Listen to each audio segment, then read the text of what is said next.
ನಾವಿವತ್ತು ಬಂದಿರೋದು ಬೆಂಗಳೂರಿಂದ 94 ಕಿಲೋಮೀಟ್ರ್ ದೂರದಲ್ಲಿರೋ ಮಾರ್ಕೋನಹಳ್ಳಿ ಡ್ಯಾಮ್ಗೆ. 1.5 ಗಂಟೆಯಲ್ಲಿ ಬರ್ಬೋದು ನೀವು ಬೆಂಗಳೂರಿಂದ. ಇವತ್ತು ನೀವು ನೋಡ್ಕೊಂಬಿಡಿ. ಮೈಸೂರಿನ ನಾಲ್ವಡಿ ಕೃಷ್ಣರಾಜ ಒಡೆಯರು ತಮ್ಮ ಆಳ್ವಿಕೆಯಲ್ಲಿ ವಿಶ್ವೇಶ್ವರಯ್ಯರವರು ದಿವಾನರಾಗಿರ್ತಾರೆ. ಅವರ ಆಯೋಜನೆಯಲ್ಲಿ ಈ ಡ್ಯಾಮ್ನ ಕಟ್ಸಿರ್ತಾರೆ. ಸುಮಾರು ಇಲ್ಲಿ 4,000 ಹಳ್ಳಿಗಿಂತ ಹೆಚ್ಚು ಹಳ್ಳಿಗಳಿಗೆ ಈ ಡ್ಯಾಮ್ ಉಪಯುಕ್ತ ಆಗುತ್ತೆ. ನೋಡಿ, ನೀವು ಇಲ್ಲೇನು ನೋಡ್ತಾ ಇದ್ದೀರಾ, ಇದು ಇವಾಗ ನೀರಿಲ್ಲ, ಕಮ್ಮಿಯಾಗಿದೆ, ಮಳೆ ಇಲ್ಲವಲ್ಲ, ಸಮ್ಮರ್ ಇರೋದ್ರಿಂದ ನೀರು ಕಮ್ಮಿಯಾಗಿದೆ. ಅಲ್ಲಿಂದ ಈ ಡ್ಯಾಮ್ ಫುಲ್ ಆಯಿತು ಅಂತ ಅಂದರೆ ಇಲ್ಲಿ ಮೆಜರ್ಮೆಂಟ್ ಇದೆ ನೋಡಿ, ಇಲ್ಲಿ ಕಾಣಿಸ್ತಿದ್ಯಾ? ಇಲ್ಲಿ ಮೆಜರ್ಮೆಂಟ್ ಮಾಡೋಕ್ಕೆ ಒಂದು ಮೀಟ್ರ್ ಇಟ್ಟಿದ್ದಾರೆ.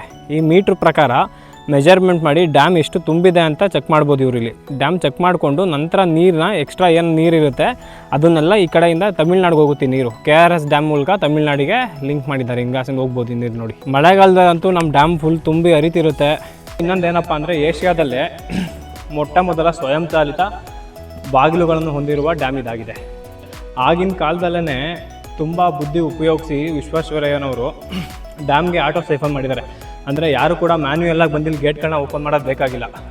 ಸೊ ಇದು ನಮ್ಮ MLA ರಂಗನಾಥ್ ಅವ್ರು ಏನು ಮಾಡಿದ್ರು ಅಂತ ಹೇಳಿದ್ರೆ, ಇಲ್ಲಿ ನಿಮಗೆ ಬ್ರಿಡ್ಜ್ ಕಾಣಿಸ್ತಾ ಇದೆಯಾ, ಆ ಬ್ರಿಡ್ಜ್ನ ಕಟ್ಟಿ ಇಲ್ಲಿ ಮೇಲ್ಗಡೆ ಜನಗಳು ಓಡಾಡ್ತಾರೆ, ಗಾಡಿಗಳು ಓಡಾಡ್ತಾರೆ ವ್ಯವಸ್ಥೆ ಮಾಡ್ತಾಯಿದ್ದಾರೆ. ಬಟ್ ಇನ್ನೂ ಕಂಪ್ಲೀಟ್ ಆಗಿಲ್ಲ, ಮಾಡ್ತಾಯಿದ್ದಾರೆ.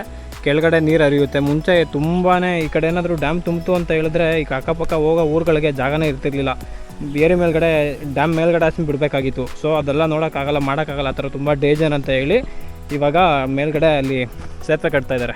ನೋಡಿ, ಈ ಡ್ಯಾಮ್ ಏನಿದೆ, ಈ ಡ್ಯಾಮ್ನ ಕಟ್ಟೋದಕ್ಕೆ ಸುಮಾರು 40,000-50,000 ಜನಗಳನ್ನ ಕರ್ಸ್ಕೊಂಡಿದೆ ಅಂತೆ ಹೊರಗಡೆಯಿಂದ. ಅವ್ರನ್ನ ಕರ್ಸ್ಕೊಂಡು ಕೇವಲ 2-3 ವರ್ಷದೊಳಗಡೆ 1939 ಸ್ಟಾರ್ಟ್ ಮಾಡಿ 1942 ಓಪನ್ ಮಾಡಿದ್ದಾರೆ, ಮುಗಿಸಿ. ನೋಡಿ, ಇದೆಲ್ಲ ಈ ಕಟ್ಟಿರೋದನ್ನ ಮೊಟ್ಟೆ ಮತ್ತು ಸುಣ್ಣ ಹೊಡೆದು ಮಿಕ್ಸ್ ಮಾಡಿ ಕಟ್ಟಿರೋದು. ಒಂದು ಸಲನೂ ನೋಡಿ ಇಲ್ಲೆಲ್ಲೂ ಲೀಕೇಜ್ ಆಗೋದಾಗಲಿ ಏನು ಪ್ರತಿಯೊಂದು ಸ್ವಲ್ಪನೂ ಕಾಣಿಸಲ್ಲ ಇಲ್ಲೆಲ್ಲೂ.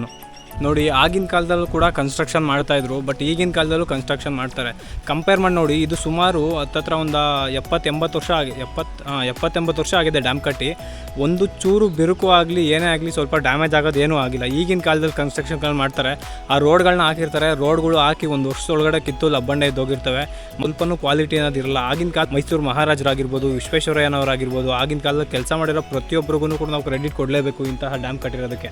ನಮಗಂತೂ ಹೆಮ್ಮೆ ಇದೆ ಗುರು, ನಮ್ಮ ಲೋಕಲಲ್ಲಿ ಈ ಥರದೊಂದು ಒಳ್ಳೆ ಡ್ಯಾಮ್ ಇದೆ. ನಮ್ಮ ತುಮಕೂರು ಡಿಸ್ಟಿಕ್ಕು ಕುಣಿಗಲ್ ತಾಲೂಕಲ್ಲಿ ಯಡಿಯೂರು ಹೋಬಳಿನಲ್ಲಿ ಇಂಥದ್ದೊಂದು ಒಳ್ಳೆ ಡ್ಯಾಮ್ ಇದೆ ಅಂತ ಹೇಳ್ಕೊಳ್ಳೋಕೆ ನಮಗಂತೂ ಖುಷಿ ಆಗುತ್ತೆ ಹೇಳ್ಕೊಳ್ಳೋಕ್ಕೆ.